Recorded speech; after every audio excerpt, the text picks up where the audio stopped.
Hello everyone, this is Meilan Xiao from Belgian Chinese Tea Association.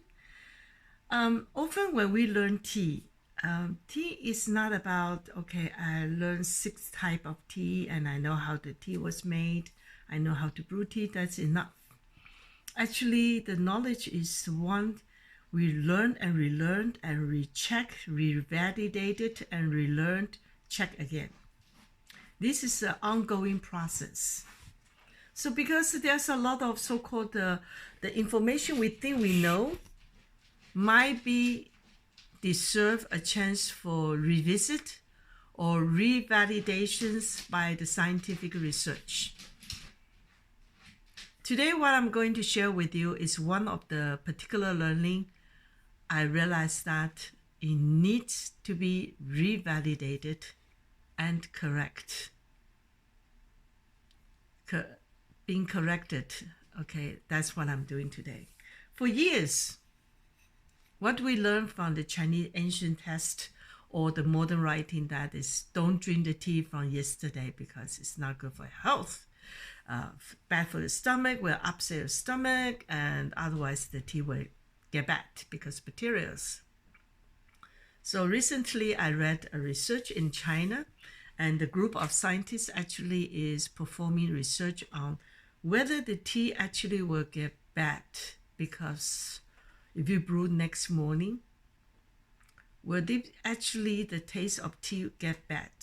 And also, is there really bacteria due to the overnight sitting? And surprisingly is, when it comes to the result, to the question whether the tea get bad because of bacteria, the result showed negative. When I read to that point, I said to myself, of course, it makes sense. What do I means make sense? First of all, in the laboratory is temperature control, okay, in a very protected area. Because it is not like, and also it all depends where we're talking about. For example, in which season as well. For example, if I'm doing the tea in Taiwan, in the summertime, it's very, very hot and humidity is very high. In the southern part of China as well, okay, by the way.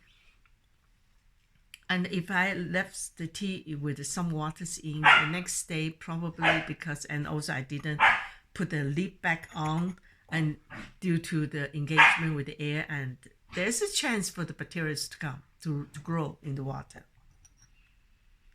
But I'm talking about here in Europe. It's not so dry, it's not so hot, but it's certainly not humid. So certainly now in the wintertime, the chance for the bacteria to grow is almost zero. So there's nothing to worry about.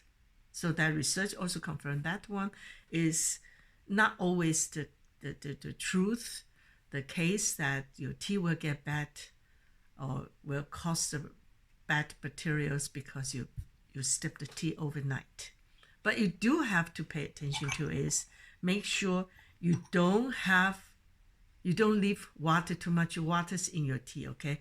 So always dipping the last drop of water from the leaf and put your lid back on. Then next morning you can prepare to enjoy it further. But when you enjoy the tea the next morning, you have to prepare yourself to deal with following changes. The first thing is the aroma, the natural aroma, the flavor you enjoyed the night before, it's not there anymore because it will be vaporized. For example, the tea I'm drinking remake today is the ancient, the senpu, the raw pu from the ancient tea trees from Wuliangshan, okay? Yesterday at the beginning, I have a very nice, even a very unique seaweed flavor, but the seaweed flavor is much less. But somehow the sweet bamboo leaves, minerals, grassy, herbal flavor is still there, except the seaweed is gone. Okay. But the rest of flavor is still very much, and it does not have a strange smell. The color of the tea is still as clean, shiny as yesterday. And the taste, there's one thing I noticed about the taste is the astringency seems stronger and vivid than yesterday. And for the rest, you can't tell too much difference between the tea this morning versus yesterday evening. Because the astringency, the dry feelings in my mouth can also still dissolve quickly and transform to sweet, make a sweet closure on my tongue. So for the rest, it's still okay. And there's a couple of things. So you have to prepare, you don't have the very nice flavors, right? And also you have to understand what kind of tea you can do, repeat the brewing.